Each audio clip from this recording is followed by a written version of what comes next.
नमस्कार, आप देख रहे हैं सी न्यूज और मैं हूं ज्योति अरोरा। आइए नजर डालते हैं इस वक्त की खास खबर पर। कोरोना महामारी के चलते कांवड़ यात्रा का स्थगित होने के बाद आज बुंदेलखंड कांवड़ यात्रा समिति के आयोजक संजीव रिंगी ऋषि तथा संयोजक हेमंत परिहार ने पत्रकारों से बातचीत करते हुए बताया कि इस बार यात्रा के स्थान पर समिति सामाजिक कार्यक्रमों को अंजाम देगी। उन्होंने बताया कि समिति लॉकडाउन के समय से ही समाज सेवा में अग्रणी भूमिका निभाने की कोशिश कर रही है। इसके लिए लॉकडाउन अवधि में सभी जरूरतमंदों तक भोजन पहुंचाने से लेकर राशन, जूते चप्पलों का वितरण, दवाई, मास्क, सैनिटाइजर आदि का लगातार वितरण किया जा रहा है। समिति ने यह निर्णय लिया है कि कांवड़ यात्रा के स्थान पर इस बार सोशल डिस्टेंसिंग को ध्यान में रखते हुए वृहद स्तर पर पौधारोपण किया जाएगा। आज बुंदेलखंड कांवड़ यात्रा समिति के द्वारा 2017 से कांवड़ यात्रा पूरे बुंदेलखंड की कांवड़ यात्रा झांसी में बड़े रूप में इसको निकाली जाती है। 2017 से ये हमने प्रारंभ किया और 2019 तक एक बड़ा रूप कांवड़ यात्रा का स्वरूप दिखाई दिया। पिछले वर्ष इस कांवड़ यात्रा में पूरे बुंदेलखंड से लगभग 20,000 लोगों का जुड़ा हुआ, जिसमें कांवड़ यात्री ओरछा से जल लेकर के झांसी के सिद्धेश्वर मंदिर में उन्होंने जलाभिषेक किया। इस बार भी क्योंकि कांवड़ यात्रा होनी चाहिए थी, लेकिन कोरोना की महामारी के कारण इस कांवड़ यात्रा को जनहित में स्थगित किया गया है। लेकिन कांवड़ यात्रा समिति ने कुछ निर्णय किए हैं कि इसमें हम लोग सावन के सोमवार में, इस एक महीने में, सावन के महीने में 51,000 पेड़ पूरे बुंदेलखंड में लगाएंगे। 30,000 झांसी में और बाकी सभी ज़िलों में, बुंदेलखंड के ज़िलों में पेड़ लगाए जाएंगे।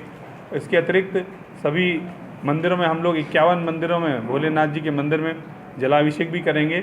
लेकिन ये सारी चीज़ें कोरोना महामारी के अंतर्गत जो भी उनके नियम कानून हैं उनके अंतर्गत ही करेंगे। 5 लोग ही गांव-गांव में जाकर पेड़ लगाएंगे। 5 लोग ही एक मंदिर में जलाभिषेक करेंगे। ज़्यादा संख्या और दूरी का ध्यान रखते हुए ये निर्णय लिया गया है कि कांवड़ यात्रा समिति कांवड़ यात्रा तो नहीं करेगी, लेकिन अन्य सारे कार्यक्रम जो कि कोरोना महामारी के देखते हुए जो नियम कानून हैं उनका पालन करते हुए ये कार्यक्रम करेगी। जैसा संजीव जी ने कहा है, बिल्कुल पूरी तरह सहमत हूँ। नंबर ऑफ़ केसेस कोरोना के बढ़ रहे हैं। कोरोना एक महामारी है और जो कमज़ोर मरीज़ हैं, डायबिटीज़ के, ब्लड प्रेशर के, हार्ट के, किडनी के, कैंसर के, उनको ये बहुत ज़्यादा नुकसान पहुंचाने की संभावना रहती हैं। जो हेल्दी मरीज़ हैं, जो हेल्दी लोग हैं, उनको ये नुकसान यूजुअली नहीं पहुंचाती है। तो एक बात तो है कि बहुत एकदम पैनिक होने की ज़रूरत नहीं है, लेकिन पैनिक इस बात का है कि जो मरीज़ कमज़ोर हैं, जिनको बीमारियां हैं, उनको ख़तरे की संभावना ज़्यादा है। तो मेरे जैसे संजीव जी ने कहा था, जनता को एक अपील करना है कि भाई जो नॉर्म्स हैं कोरोना से बचने के, जो सरकार द्वारा बार बार प्रचारित किए जा रहे हैं, उनको मानना बहुत ज़रूरी है। जैसा देखा गया है कि जैसे लॉकडाउन ख़त्म हुआ, लोग अनुशासनहीन हो गए हैं, काम नहीं, इधर उधर भीड़ लगा रहे हैं, इकट्ठे हो रहे हैं, मास्क का इस्तेमाल नहीं कर रहे हैं, गुटखा खा के इधर उधर थूक रहे हैं और इस तरह की कोरोना की बीमारी फैलने की संभावनाएं बढ़ जाती हैं। तो कृपा करके जनता से यही अपील है कि सरकार द्वारा प्रचारित नियमों का पालन करें, जैसे मास्क लगाएं, सोशल डिस्टेंसिंग का पालन करें, भीड़ ना लगाएं, और अगर किसी को लक्षण आते हैं, खांसी, जुकाम, बुखार के लक्षण आते हैं, और वो तुरंत डॉक्टर से मेडिकल कॉलेज में आकर या सीएमओ साहब की टीम से संपर्क कर अपनी जांच कराएं और घर पर बैठ के सिंपल इलाज ना कराते रहें। क्योंकि कई बार देखा गया कि मरीज़ मेडिकल कॉलेज में जब लेट आते हैं तो कोरोना की बीमारी विकराल रूप धारण कर लेती है। ऐसे में मरीजों को क्षति पहुँचने की संभावनाएँ ज़्यादा बढ़ जाती हैं। तो मेरी राय है, सारे नियमों का पालन करें और अगर तकलीफ होती है तो तुरंत मेडिकल कॉलेज में या सीएमओ साहब की टीम से संपर्क करें।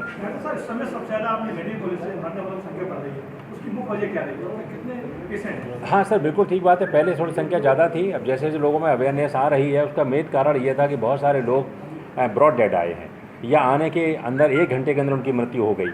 वो बीमारी बहुत एडवांस स्टेज में आए थे, उनको और बीमारियां थीं, जैसे डायबिटीज़ मेन बीमारी थी, कुछ टीबी के मरीज़ थे, जो तो मैं जनता से बार बार अपील कर रहा हूँ, जैसे ही लक्षण आएँ उसको तुरंत मेडिकल कॉलेज में आ जाना चाहिए, जिससे बीमारी विकराल रूप धारण ना करे, और अगर विकराल रूप धारण कर लेती है तो फिर मृत्यु की संभावना, क्षति होने की संभावना बहुत ज़्यादा बढ़ जाती है।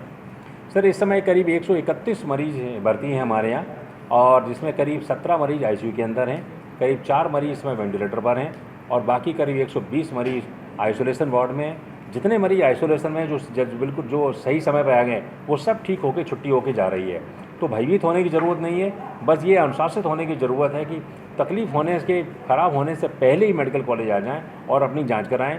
सरकार ने हर जांच, पूरी दवाइयाँ फ्री उपलब्ध करा रखी हैं, ऑक्सीजन वगैरह, बेड, खाना पीना सब मुफ्त में उपलब्ध करा रखा है। इसका फ़ायदा उठाएं और अनुशासित होकर वहाँ पर अपना इलाज कराएं। झांसी से कैमरा पर्सन प्रभात साहनी के साथ दीपक चौहान की रिपोर्ट। इस वक्त की खास खबर में बस इतना ही। देश और दुनिया की तमाम बड़ी खबरों के लिए आप देखते रहिए सी न्यूज़। हर खबर आपके साथ, आपके हाथ।